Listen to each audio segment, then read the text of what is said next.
अपरा एकादशी एक ऐसा दिन जिस दिन आप अपने कर्मों के बोझ से हल्के हो सकते हैं। आपके जीवन में अगर पाप का बोझ इतना बढ़ गया है कि उससे आपका और आपके नियर एंड डियर वन का जीवन प्रभावित हो रहा है, तो साल में आने वाली अपरा एकादशी आपके जीवन को परिवर्तित करने का दम रखती है। जैसा कि इसका नाम है अपरा, इस एकादशी करने से अपार धन और चाहे इंसान के कितने ही बड़े पाप हो, यानी कि अपार पुण्य मिल सकता है उसको। शर्त बस इतनी है कि इस एकादशी हो, आपका जो नियम धर्म है, नियम कर्म है इस एकादशी करने का, उसको करना जरूरी है। लेकिन जहां ये एकादशी आपको अपार धन अपार पुण्य देने का दम रखती है, वहीं आपके द्वारा की गई एक गलती आपके कर्मों के बोझ को बढ़ा भी सकती है। ओम नमः शिवाय। ओम नमः शिवाय। ओम नमः शिवाय। अब वो गलती क्या है, उस पर भी हम बात करेंगे। सबसे पहले तो हम ये समझते हैं कि इस दिन करना क्या है और कैसे करना है। ध्यान रखिए कि आपके जीवन में जो भी जातक जातिकाएं हैं जिनके जीवन में कार्मिक ब्लॉकेज आ गई है। कार्मिक ब्लॉकेज क्यों आती है? पाप की वजह से। आपने पास्ट लाइफ में या इस करंट लाइफ में कोई पाप ऐसा किया है जिसकी वजह से उसकी ऊर्जा आपके जीवन में ब्लॉकेज बन गई है, जिसको हम कार्मिक ब्लॉकेज के नाम से जानते हैं। ये कार्मिक ब्लॉकेज हमें आगे बढ़ने नहीं देती है। अब होता क्या है कि आपसे जो भी लोग रिलेट है या आपके ऊपर जो भी लोग निर्भर करते हैं, उनका जीवन भी प्रभावित होने लगता है, क्योंकि उनकी तो यहाँ पर कोई गलती नहीं है, वो तो आप पर निर्भर है। लेकिन कुछ आपके द्वारा किया गया है इस जन्म में या पास्ट लाइफ में, जिसकी वजह से उनका जीवन प्रभावित हो रहा है। अब ये हो सकता है कि उनके जीवन में बहुत सारे सुखों का योग हो, उनके जीवन में बहुत सारे धन का योग हो। अब वो धन आपके माध्यम से उनको मिलने वाला है, लेकिन आपके जीवन में एक ब्लॉकेज है, यानी कि धन, संपदा, नेम फेम सब आपके दरवाजे पर खड़ा है और दरवाजे से आपके बीच में एक जो दूरी है वो ब्लॉक्ड है, जिसकी वजह से आप उस धन संपदा का भोग नहीं कर पा रहे हैं और ना करवा पा रहे हैं। अपरा एकादशी एकमात्र ऐसा दिन है जिस दिन अगर आपने सही विधि सही विधान से पूजा कर ली, तो आप नारायण के आशीर्वाद से उन बोझों को बहुत आसानी से कम कर लेंगे। क्या है ये विधान? Welcome celestial seekers to the cosmic journey where the stars align and destinies unfold. मैं यहाँ हूँ ताकि ब्रह्मांड के रहस्यों के माध्यम से आपको गाइड कर सकूं और ज्योतिष के ज्ञान से आगे का मार्ग प्रकाशित कर सकूं। एक समय की बात है, एक बहुत ही सुयोग्य धार्मिक राजा हुआ करते थे, राजा मणिध्वज, और उनके एक भाई थे वज्रध्वज। वो महा जंगली टाइप के व्यक्ति थे। जंगली क्यों? क्योंकि उनके जीवन में कोई भी धर्म कर्म नहीं था, उनके जीवन में कोई भी नियम कायदे कानून नहीं थे। ढोंगी और अहंकारी टाइप का वो व्यक्ति था। वही राजा महीध्वज इतने ज्यादा पराक्रमी थे, धर्म कर्म करने वाले थे और उनके पास राजपाट भी था। तो वज्रध्वज जो था वो उनसे ईर्ष्या रखता था। इसी ईर्ष्या के चलते उन्होंने उनका वध कर दिया, यानी कि राजा महीध्वज का वध कर दिया। और वध करने के बाद उनको जंगल में एक पीपल के पेड़ के नीचे दफना दिया। क्या हुआ? परिणाम स्वरूप उनकी काफी इच्छाएं थी उस समय जो पूरी नहीं हुई।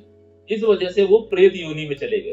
प्रेत योनि में जाने के पश्चात वो जिस पीपल के पेड़ के नीचे दफनाए गए थे, उसी पेड़ पर वो निवास करने लगे। अब वहां से जो भी व्यक्ति निकलता वो उसे परेशान करते, क्योंकि वो व्याकुल थे। वो इंटेंशनली परेशान नहीं कर रहे थे, क्योंकि अगर उनको इंटेंशनली परेशान करना होता तो वो अपने भाई को करते।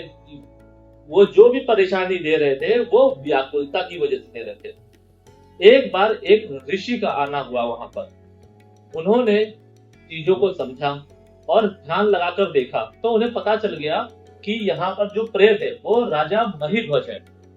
तब जाकर उन्होंने अपरा एकादशी का व्रत किया और उस व्रत का पुण्य उस राजा को दे दिया जो प्रेत योनि थे, यानी कि राजा महीध्वज को। जिसकी वजह से वो प्रेत योनि से बाहर आ गए। अब आप ये समझिए कि जिस भी जातक जातिका के जीवन में कोई भी व्यक्ति ऐसा है परिवार में जो प्रेत योनि में है, या जिसकी अकाल मृत्यु हुई है, या जिसकी कुंडली में पितृ दोष है, मातृ दोष है, उनको ये व्रत अवश्य करना चाहिए। मैंने अपने पिछले कई वीडियो में मैं ये बताता आ रहा हूं कि साल में आने वाली ये जो तिथियां हैं, फिर वो चाहे एकादशी हो, षष्ठी हो, कोई भी हो, ये तिथियां बहुत ज्यादा महत्व रखती हैं हमारे जीवन में। इन तिथियों के माध्यम से हम अपने जीवन से बहुत सारे पापों को हटा सकते हैं और मुक्त हो सकते हैं, और उसके बदले हमें पुण्य मिल सकता है। हमारा जीवन जो ड्राइव होता है वो पुण्यों से होता है, वही पाप हमारे जीवन में ब्लॉकेज लेकर आते हैं। इन पाप को हमें मिनिमाइज करना है और पुण्यों को मैक्सिमाइज करना है। इसके लिए आपको अपरा एकादशी का व्रत अवश्य करना चाहिए। इस अपरा एकादशी का व्रत करने से आपको क्या मिलेगा, जैसा कि मैंने आपको बताया कि अगर आपके जीवन में पितृदोष है तो पितृदोष से मुक्ति मिलेगी। अगर आपके जीवन में किसी भी प्रकार का कार्मिक ब्लॉकेज है तो उससे आपको राहत मिलेगी। धन संपदा आपके जीवन में आएगी, क्लियरिटी आएगी। मेजरली जो देखा जाता है वो है पाप, आपके पास्ट लाइफ के पाप, आपके कार्मिक ब्लॉकेज। इसको बहुत हद तक अपरा एकादशी कम करती है। इसीलिए हर जातक जातिका को कम से कम एक बार तो ये व्रत रखना चाहिए, क्योंकि हमसे जाने अनजाने डेली बेसिस में कुछ ना कुछ पाप होते रहते। अब हम समझते हैं कि इस दिन आपको करना क्या है। सबसे पहले जैसा कि मैं बताता आ रहा हूं एकादशी की सीरीज में कि आपको सुबह उठना है, स्नान ध्यान करना है और नारायण को स्थापित करना है। नारायण के मंदिर जाइए, अगर आप घर में पूजा करते हैं तो नारायण को स्थापित कीजिए, एक आसन बिछाइए पीले कलर, उस पर श्री नारायण को बैठाइए। उसके बाद जल लेकर संकल्प कीजिए कि आप अपरा एकादशी का व्रत रख रहे हैं। नाम लेना बहुत ज्यादा जरूरी है। अगर आपके मन में कोई इच्छा है तो इच्छा बोल सकते हैं। इच्छा आपके पितरों से रिलेटेड होनी चाहिए, इच्छा आपके कर्मों से रिलेटेड होनी चाहिए, इच्छा आपके पापों से रिलेटेड होने चाहिए, धन से रिलेटेड होने चाहिए। बस ये वो चीजें हैं कि जिसको अपरा एकादशी रिप्रेजेंट करती है। अदर चीजों पे आप मत जाइए। मैं ये नहीं कह रहा हूं कि आप अगर अदर चीजें मांगेंगे तो मिलेंगी नहीं मिलेंगी, लेकिन हो सकता है उसमें डिले हो जाए। उनको अपने जीवन में किस तरीके से सिद्ध करना है ये आप हमें कमेंट करके बताइएगा। मैं आपको स्पेसिफिक पूजा, स्पेसिफिक तिथि के माध्यम से बताऊंगा, उसमें आप उनको आराम से लेवरेज कर सकते हैं। मगर अपरा एकादशी का जो महत्व है, इसलिए आपको उन बातों का ध्यान रखना है जिसको अपरा एकादशी रिप्रेजेंट करती है। करना है आपने संकल्प के माध्यम से आपकी जो इच्छा है वो बोल दी। संकल्प के माध्यम से आपको जिस तरीके से व्रत रखना है, यानी कि निर्जला रखना है या फलाहार करके रखना है, तो आप वो बोल दीजिए। उसके बाद नारायण को आप भोग लगाइए, धूप जगाइए और उनके मंत्र का जाप कीजिए। ओम नमो भगवते वासुदेवाय नमः। यह इकलौता मंत्र है जो एकादशी में सबसे ज्यादा जपा जाता है और यह सबसे ज्यादा फल देने वाला मंत्र है। मंत्र तो श्री नारायण के बहुत हैं, लेकिन एकादशी में जिस मंत्र का सबसे ज्यादा महत्व है वो यही है, ओम नमो भगवते वासुदेवाय नमः। इस मंत्र की कम से कम आपको 11 माला करनी है। और क्या करना है, और आपको एक पीले कपड़े में 5 तुलसी, कुछ चावल लेने हैं और लपेट कर नारायण के सामने रख देना है। और उसके बाद आपको जो भी मैंने अभी मंत्र बताया, ओम नमो भगवते वासुदेवाय नमः, इसका जाप करना है 11 माला। उसके बाद आप अपने दिनचर्या में लग जाइए। ध्यान रखिए कि इस दिन आपको क्या नहीं करना है, झूठ नहीं बोलना है, आवेश में नहीं आना है, तामसिक भोजन नहीं करना है अगर आप फलाहार कर रहे हैं तो, और किसी का अपमान नहीं करना है, दिन में सोना नहीं है, किसी की बुराई नहीं करनी है। ये अगर आप ऐसा करेंगे तो आपका ये व्रत सक्सीड जाएगा। और मन में जितना हो सके राम नाम का जाप कीजिए, नारायण नारायण का आप जाप कीजिए। हो सके अगर आपकी पॉकेट अलाउ करती है तो इस दिन आपको दान अवश्य करना चाहिए, गरीबों को भोजन अवश्य कराना चाहिए। इससे आपके व्रत का जो पुण्य है वो कई हजार गुना बढ़ जाएगा। लेकिन अगर आपकी पॉकेट अलाउ नहीं करती है तो अपने मन में एक भाव रखिए, उस भाव के माध्यम से किसी भी व्यक्ति को भोजन कराइए।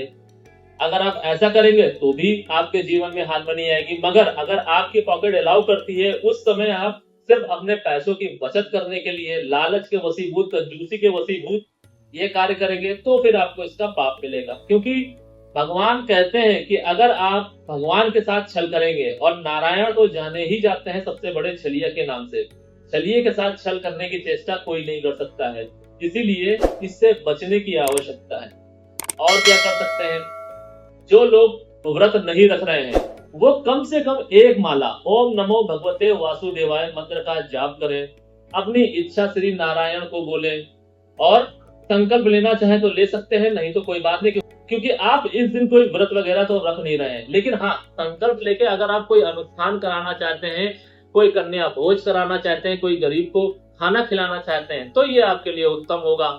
इससे भी आपके जीवन में पुण्य आएगा, क्योंकि ये जरूरी नहीं है कि आप व्रत रखें तभी आप गरीबों को भोजन या कन्या को भोजन या किसी को दान दे सकते हैं। आप ये काम कभी भी किसी भी सूरत में कर सकते हैं। अपरा एकादशी में अगर आप ये कार्य करते हैं तो उसका महत्व कई गुना बढ़ जाएगा। रेयर रेमेडी के रूप में आपको संध्या कालीन जिस समय 2 समय मिल रहे हो, उसी समय जो लोग व्रत रख रहे हैं उन लोगों ने तो एक पीले कपड़े में 5 तुलसी पत्र और चावल स्थापित कर लिए हैं। आप जाइए, अपने हाथ पैर धोइए, शुद्ध अवस्था में गंगा जल का छिड़काव कीजिए और फिर से 11 माला ओम नमो भगवते वासुदेवाय नमः मंत्र का जाप कीजिए। जो लोग नहीं कर रहे हैं व्रत, वो लोग इस समय पीला कपड़ा लें, उसमें 5 तुलसी पत्र रखें, चावल रखें, उसको लपेट कर रख दें। बांधना नहीं है, बस लपेट कर रख देना, जिस तरीके से रुमाल को रखा जाता है। पीला रुमाल भी आप ले सकते हैं अगर पीला कपड़ा नहीं है तो। फिर उसके बाद आप 1 माला ओम नमो भगवते वासुदेवाय नमः मंत्र का जाप कर लीजिए। नारायण के दर्शन कराइए श्री नारायण के मंदिर में जाके, इससे भी आपके जीवन में पुण्य आएगा और आपके जीवन में अगर कोई कार्मिक ब्लॉकेज होगा तो वो काफी हद तक कम होगा। पूरी तरीके से कम होगा ये मैं नहीं कहूंगा, हाँ, लेकिन अगर आप व्रत पूरी निष्ठा के साथ करते हैं तो जरूर पूरी तरीके से आपको लाभ मिलेगा। और क्या कर सकते हैं, रेयर रेमेडी के रूप में आप रात्रि 9 बजे के पश्चात एक मिट्टी का दिया लेना है, उसमें घी डालना है और दिया प्रज्वलित करना है। दिया प्रज्वलित करने के बाद आप ये मेक श्योर कीजिए कि कम से कम ये दिया 7 मिनट तक जरूर जगना चाहिए। उस दिए की लौ को देखते हुए अपने कर्मों का पश्चाताप कीजिए, ध्यान लगाइए, अपने अंदर पश्चाताप वाली भावना लाइए, गिल्ट लाइए। अगर ये पश्चाताप करते करते आपकी आंखों से आंसू आ गए, मगरमच्छ के आंसू नहीं होने चाहिए, रियल पश्चाताप होना चाहिए, तो आपके जीवन से जो भी पाप होंगे वो कम होंगे। अब इसका मतलब ये नहीं है कि आप व्रत रहेंगे तभी ये क्रिया करनी है, नहीं, ये क्रिया हर व्यक्ति कर सकता है जो व्रत रख रहा है और जो व्रत नहीं रख रहा है। इसके अलावा इस दिन किया गया छल आपके जीवन को कई हजार गुना पापों से भर देगा। यही वो गलती है जिसे नहीं करना है। मैंने आपको अपने पिछले वीडियो में बोला है, जो एकादशी के ऊपर मैंने बनाया था, कि छलिए के साथ छल करने की चेष्टा आप मत करिएगा। इस अपरा एकादशी में जो गलती से बचने की बात मैं शुरुआत में कह रहा था वो यही है कि छल नहीं करना है, भाव रखना है। और जो विधि मैं बता रहा हूँ इसी सरल विधि के माध्यम से, इसको कॉम्प्लिकेटेड भी नहीं करना है, जिससे आपके जीवन में हार्मनी बहुत आसानी से आ जाएगी। क्योंकि नारायण को खुश कर पाना भगवान शिव को खुश कर पाने जितना आसान नहीं है। मगर अगर आपने जो भी विधि मैं आपको बता रहा हूँ सरल, इस सरल विधि को कॉम्प्लिकेटेड करने की कोशिश की तो आपको प्रॉब्लम हो सकती है। जो भी सरल विधि है, क्योंकि इसमें कोई बहुत ज्यादा टेंट्रम नहीं है, सिर्फ आपको नारायण को भजना है, मंत्र जाप करने, पूरा विधान मैं आपको बता रहा हूँ और उस विधान के माध्यम से अगर आप करेंगे तो आपको इसका पूर्ण फल अवश्य मिलेगा। इसके अलावा और क्या कर सकते हैं, जो लोग जाप नहीं कर सकते हैं, जो लोग व्रत नहीं रख सकते हैं, वो क्या करें, वो लोग जो लोग व्रत रख रहे हैं उनकी सेवा कीजिए, उनके लिए कुछ ना कुछ उपलब्ध कराइए, देखिए कि उनकी नीड क्या है, देखिए कि उनके जीवन में क्राइसिस किस चीज का है, उनकी हेल्प कीजिए। अगर आप ये करेंगे तो भी आपके जीवन से कार्मिक ब्लॉकेज काफी हद तक कम होगा। आपके जीवन में आपके माध्यम से किया गया एक छोटा सा प्रयास इस दिन आपके जीवन के भारी से भारी पापों को कम और खत्म कर सकता है। मगर शर्त बस इतनी है कि आपको भाव के साथ करना है, लालच के वशीभूत होकर नहीं करना है। ये नहीं सोचना है कि ये जो मैं कर रहा हूं या कर रही हूं इसका मुझे फल कितना मिलेगा, कितना पर आपका हक नहीं है। आप क्या कर रहे हैं उस पर आपका हक है। अगर आप ऐसा करेंगे तो मेरा यह दावा है कि नारायण श्री नारायण जो कि देने के लिए जाने जाते हैं वो आपके जीवन में हार्मनी अवश्य लेके आएंगे। अपरा एकादशी इतना बड़ा पर्व है जिससे हमारे जन्म जन्मांतर के पाप दूर होते हैं, कट जाते हैं, हमारे जीवन से कार्मिक ब्लॉकेज हट जाता है, जिससे आज के समय में लगभग सभी लोग या फिर मैं ये कहूं कि हर परिवार से कोई ना कोई व्यक्ति प्रभावित है। इस कार्मिक ब्लॉकेज को हटाना बहुत ज्यादा जरूरी है। क्यों? क्योंकि ये हमारे जीवन में मति भ्रम लेकर आता है, ये हमारे जीवन में निर्णय भ्रम लेकर आता है। इससे क्या होता है कि हमें अभिमान हो जाता है कि हम जो कर रहे हैं वही सही है, इसलिए इससे बचना चाहिए। हम सही हैं ये नहीं होना चाहिए, क्योंकि गलतियां सभी से होती है, फिर आप चाहे कितने ही ज्ञानवान या अनुभवशाली व्यक्ति क्यों ना हो। इसीलिए आपको हमेशा तत्पर रहना चाहिए मार्गदर्शन करने के लिए। नारायण के पद पे चलिए, गीता का पाठ कीजिए। अपरा एकादशी वाले दिन भी आप गीता का पाठ कर सकते हैं। गीता का पाठ आप कोई भी एकादशी में कर सकते हैं, मगर जो मैंने विधान बताया है कि पापों के लिए जाने जाने वाली, यानी कि अपार धन देने वाली, अपार पापों का नाश करके अपार पुण्य देने वाली अपरा एकादशी जैसा महान दिन आपके जीवन में साल में सिर्फ एक बार आता है। और अगर इस एक बार के प्रयास से आपके जीवन के पाप कम होंगे तो आपके जीवन से ब्लॉकेजेस हटेंगी, और जो अगली एकादशी आएंगी उसके माध्यम से आपके जीवन में नए रास्ते बनेंगे। वो नए रास्ते के माध्यम से आपके जीवन में हार्मनी आएगी। यानी कि अगर आप एक तिथि को पकड़कर चलते हैं, एक देव को पकड़कर चलते हैं, तो भी आप अपने जीवन साल भर के अंदर बदल सकते हैं। मगर आपको ये समझना होगा कि आपको डिटरमाइन रहना होगा उस देव के प्रति, उस तिथि के प्रति, अपनी आत्मा के प्रति। क्यों? क्योंकि हमारी आत्मा ही हमारे लिए सबसे ज्यादा रोल प्ले करती है। अगर जिस भी व्यक्ति की आत्मा कमजोर है वो आज इस देवी देवता पर रहेगा, कल उस देवी देवता पर रहेगा, वो लालच के वशीभूत होकर डाली डाली फिरता फिरेगा। इसलिए इससे बचना चाहिए। कमेंट में हमें जरूर लिखिए ओम नमो भगवते वासुदेवाय नमः। इसके साथ साथ जो भी व्यक्ति अपरा एकादशी में जो मैंने उपाय बताए हैं कर रहे हैं, उनको लाभ मिले तो कमेंट करके बताइएगा। इससे बाकी के लोगों को भी मोटिवेशन मिलेगा। अगर आप हमसे मार्गदर्शन लेना चाहते हैं तो भी आप हमें कमेंट करके, या अपनी समस्या को सार्वजनिक नहीं करना चाहते हैं तो भी आप हमें कांटेक्ट कर सकते हैं स्क्रीन में चल रहे नंबर के माध्यम से। आज के लिए फिलहाल इतना ही। सेलेस्टियल एनर्जीज आपका मार्गदर्शन करें और आपके आगे के सफर को प्रकाशित करें।